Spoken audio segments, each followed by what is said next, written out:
The cabin lights glowed soft and golden, casting long shadows across rows of polished leather seats and polished shoes. Conversations hummed like static. Business deals, vacation plans, voices coated with the confidence of people who believed they were someone worth noticing. The aircraft, Flight 107 from New York to Washington, D.C., was packed with polished egos wrapped in tailored suits and designer perfume. Seat 22C didn't fit their world. Slumped against the window, wearing a faded gray hoodie and jeans washed pale with time, a young woman slept. Her dark hair gathered in a messy ponytail that looked carelessly tied during the rush of boarding.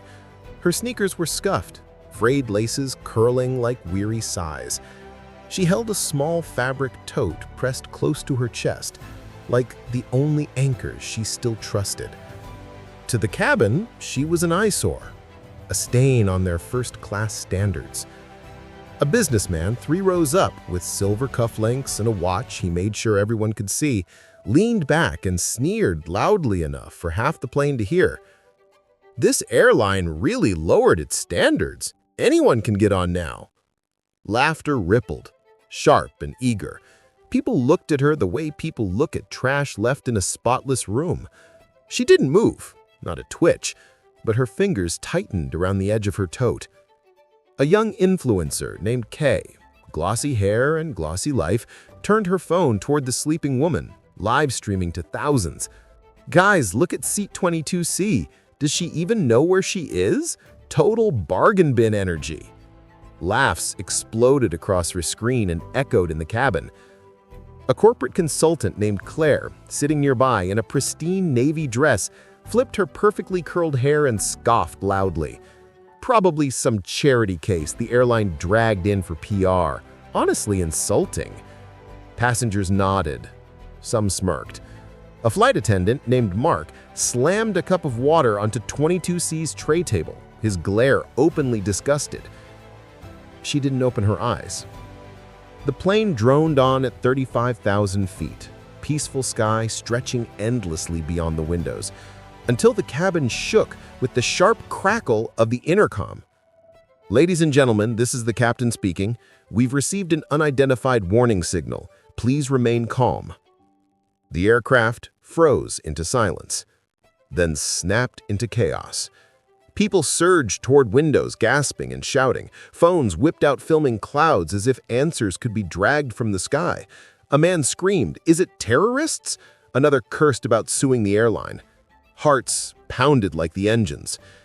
And then, a sound like thunder rolled across the sky.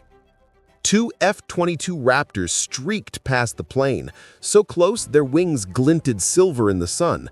Screams erupted. People pressed against windows, panic exploding.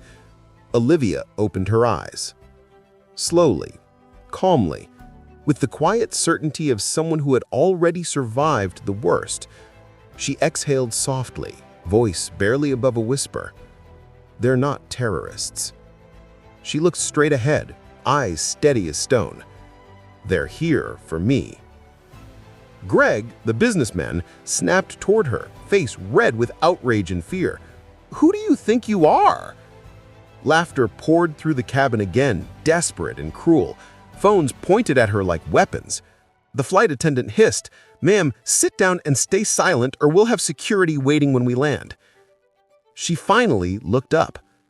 Her voice was razor-sharp and soft as breath. "Report me." The words sliced the air clean. The laughter faltered. Then she reached slowly into her tote. Mark stiffened. Passengers gasped. Some ducked like she might pull out a weapon. What she lifted instead was a small engraved metal tag, worn, scratched, but gleaming. Night Viper 22. Only one man reacted. An elderly veteran named Harold stared, breath catching in his throat. Tears filled his eyes. "Impossible," he whispered. "Night Viper was reported KIA 7 years ago." Before anyone could speak, the radio crackled, loud enough for every ear. "Night Viper 22, acknowledge." Silence swallowed the plane whole. Olivia stood, steady, unhurried. She walked past Mark's rigid frame to the emergency radio near the galley. She pressed the button gently, like greeting an old friend. Night Viper 22C, requesting confirmation. Outside, the F-22s tipped their wings in a sharp, precise salute. The cabin gasped. And then, through clouds split open by power, the blue and white body of Air Force One rose into view, engines roaring with presidential authority. The radio sounded again, clear as thunder. Night Viper 22, welcome back. We owe you everything. Phones dropped. People sobbed. Hands shook. Greg collapsed into his seat, color draining from his face. Kay's live stream froze mid-shock, her phone sliding from her hand and clattering onto the floor. Ellen and Richard, the wealthy couple, clung to each other silently, shames thick in the air. A young mother whispered, "Is it true? Are you really her?" Olivia turned just enough to meet her eyes. "I'm just Olivia. A breath, a quiet truth, but I flew for you." Applause erupted, messy and desperate. Some cheering, some crying, others clapping through trembling hands. Olivia didn't smile, didn't raise her chin or bask in the sudden worship. She simply sat back down in 22C, her tote resting gently on her lap. Outside, the commercial jet followed Air Force One's lead, escorted like royalty. But inside, the cabin felt smaller, choked with regret.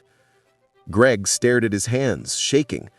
Claire wiped her tears quickly, terrified someone might see. Mark stood frozen, realizing what he had done. And the plane descended. When the doors opened, reporters swarmed, flashing lights burst like fireworks.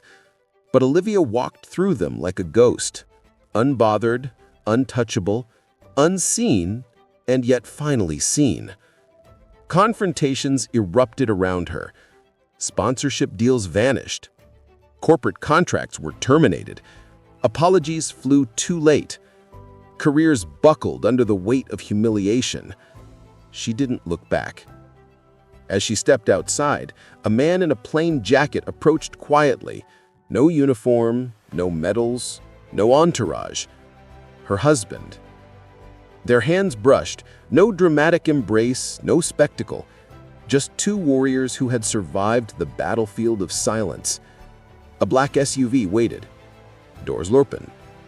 Olivia turned once, not looking at the crowd, but at the sky where the jet circled still. Then she stepped inside, and the door closed.